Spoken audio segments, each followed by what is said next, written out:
squeeze my tiny ass up in this. Upstage these bitches up in here. You like this girl? Cute. What's going on, YouTube? Welcome back with another video. It's your favorite Breesta.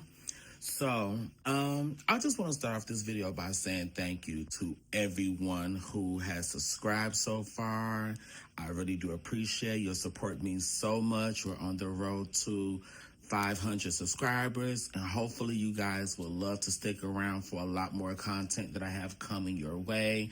So, yeah, this process has just been amazing. Thank you guys for sticking it out with me and, just giving me the unconditional support and love. It doesn't go unnoticed. So, today, I got a good show for y'all today. We're going to be getting into a couple of things, the things are the things. And yeah, so let's get right on to it. So, the first topic today, we're going to be talking about Brian versus Will Smith. So this story really is something, honestly don't know what to think. It's really deep. It's very heavy. And the wine is just very, very, very thick. So Brian on December 26th, took to his Instagram to let everyone know that, he landed a job with a performer on a major tour. He let them know like it was a publicized celebrity, but shortly after that, things, kind of took a turn. So shortly after him being excited, to let everyone know that, I'm going to be on this tour, this high profile celebrity, things is looking up. He then turns around and issues out a PSA, just to let his followers know, like, I love y'all, stay safe out here, and always stand up for your beliefs and what is right, no matter what. So immediately, that did raise some eyebrows as to what is going on, you know what I'm saying? And later on, the court documents had came out. So the court documents is very, very thick, and I'm going to go ahead and read a little bit of what those court documents say. So in the court documents, Brian claims that there was sexual threats, violence, after discovering a handwritten note that read, Brian, I would be back, just us, and it was signed Stone F and marked with a heart. So, already I can imagine, let's just pause for right there. Already I can imagine, like, some eyebrows being raised. Like, what do you mean? You know what I'm saying? And then he goes on to also claim, allegedly, that he found other items in his hotel room, such as wipes, a beer bottle, a red backpack, and, the cocktail medication, for those of you who knows what that means, if you can follow along. He found some cocktail medication. And it has someone's name on it. And of course, he went to report the incident, about him, being uncomfortable, the sexual misconduct and everything, only for him to be let go. Now, we all know that when you have jobs, and I'm speaking specifically to my women right now, that, when you have a job and, anything that's inappropriate is going on in the workforce, that's what the unions is set in place for. That is set in place to protect y'all, protect the workers just in case that you cannot be fired for any injustice. Well, in this case, according to Mr. Brian King Joseph, that wasn't the case for him. So he was let go, and he has went forth to file a deposition with the courts to go ahead and sue Will Smith. And he also alleged that this incident caused him severe emotional distress and led to economic loss, reputation harm, and other damages. And he also claims that the termination triggered PTSD and other mental health struggles. So, Smith team has further reached out. They're denying all claims, and they're working to see that the truth comes out in this situation. I don't know, y'all. I think that this situation can possibly get very, very messy. As from what we can see, everything is not being all the way told in this document. So, the cat and mouse right now, just to see if, he would comply and, make things right. But yeah, y'all, it's a lot. We're going to pray for this. We're going to pray for this situation. Okay. Oh.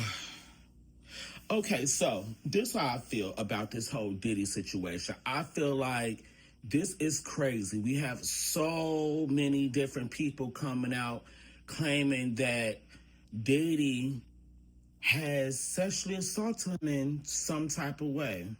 So here we have Q from the group Day 26, and he came out with some strong allegations about his involvement with Diddy and his team.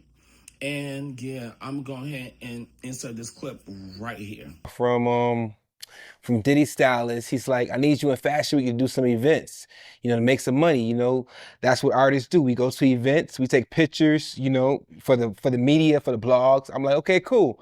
I'm glad to be a part of it. So I get to New York, Harlem. I'm in this place. We smoked some weed, had a few regular drinks. I get dressed to go to the event. He comes out with this strange green bottle with some other liquor, and I glanced at the bottle and it read acid. Now, I did my research after it happened what acid was. Acid is a date drink. It's like green. It's like whatever the fuck it is. It's a date drink. So he poured it in my drink. I innocently drunk it. Gulp, drunk the shit. You know what I'm saying? I'm feeling good. I go to the event. When I get to the event, I don't feel right, man. Like I'm like feeling like woozy, and I start like spinning and because I can't handle these heavy drugs, whatever the case. My body doesn't handle it well. I started spinning and spinning, got serious, and next thing you know, he makes a signal to get me. The stylist makes a signal to get me out the event club. I blank out. Next thing you know, I wake up and I'm naked in the stylist's bed, holding myself like this, stuck like this, as if a snake had bitten me. I'm saying, like, this is really crazy. I hope that these people that work with Diddy can get some type of reparations or something, because just to know that all of y'all went through something with this man and it took y'all this long to speak out, which I understand, Diddy's a powerful man, but this is insane. All I can say is pray for this brother. Obviously this is very, very traumatic from him. Yeah, it's really something. It's really something, Lord Jesus. All right. Moving on. Oh, Huncho. Okay. So as we all know, Huncho has been in the media for quite some time with the toxicness. He is currently linked to Keisha Cole, which I'm gonna have to say, baby girl, I am very disappointed in you. You are too old to be letting somebody that was born in 1999 in the 2000s be playing with you like this. Like, girl, you ain't learned from your last relationship. I mean, come on now. You was married, for God's sakes. But hey, I guess, the heart wants what the heart wants. Just couldn't be me, though. But Honcho has recently had some more kids. I'm honestly not a big fan of men making broken homes, especially when he has already be let known that he is a mass manipulator. I don't know what other signs do you need that's screaming at you that this is a red flag. Like, come on now.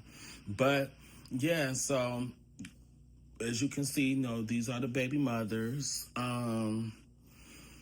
It's giving dirty foot energy. It's giving dirty foot. It's giving fiend from the scene. I'm not here for it, honestly. I'm just not. Ugh, ugh, get away from me. I feel like I'm breaking out of hives just thinking about this. Just dirty foot. Okay. Moving on, child. So, Funny Marco. Okay. So, Funny Marco has took to social media in a recent interview that, he was basically raised off of survival and not love. And good. Now that you've built your own house from the ground up, how's your relationship with your mom? Is she proud of you? It's still hard to connect with her because my mama was always like a person that's about me.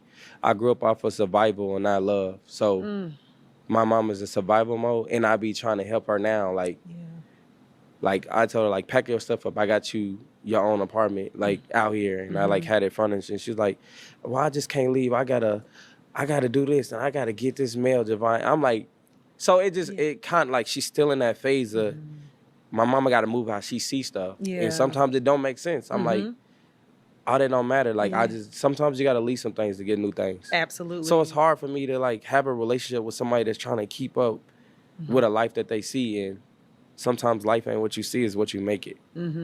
So it's hard. And it sucks. Yeah. But I love my mama to death. But it's just like, she's just in this place where it's just like, I just gotta, and like, honestly, I just gotta make sure it's just like, when you got a mom like that, you just gotta make sure, like, her last day here, you gotta make it the best day and make sure that it's set. Because while she here, it's hard for me to bring her to this world because she's stuck in. I'm pretty sure there is many people out there who can sympathize with that. This was a very good interview. I feel like we got to see Funny Marco in a different light. We got to see him, be serious for once. But, yeah, it's hard. You know what I'm saying? It's hard when you make it out the hood, and this is what he had to say. But yeah, we honestly is wishing Funny Marco the best, such a positive person. He makes everyone laugh. I even enjoy his content. But yeah, hopefully, things get better. But that's all I have for you guys today. Once again, thank you guys. Make sure you like, comment, and subscribe. Click that bell on the side that way you can be notified, and make sure you tell a friend or two because it can be good for you. And yeah, and just 2026, y'all, just make sure y'all take care of yourselves. Put yourselves first. And prioritize your mental health. It's not easy out here. It's really not. So 2026, safe sex, paychecks. That's what I'm talking about. But yeah, love you guys and catch you guys on my next video. Bye.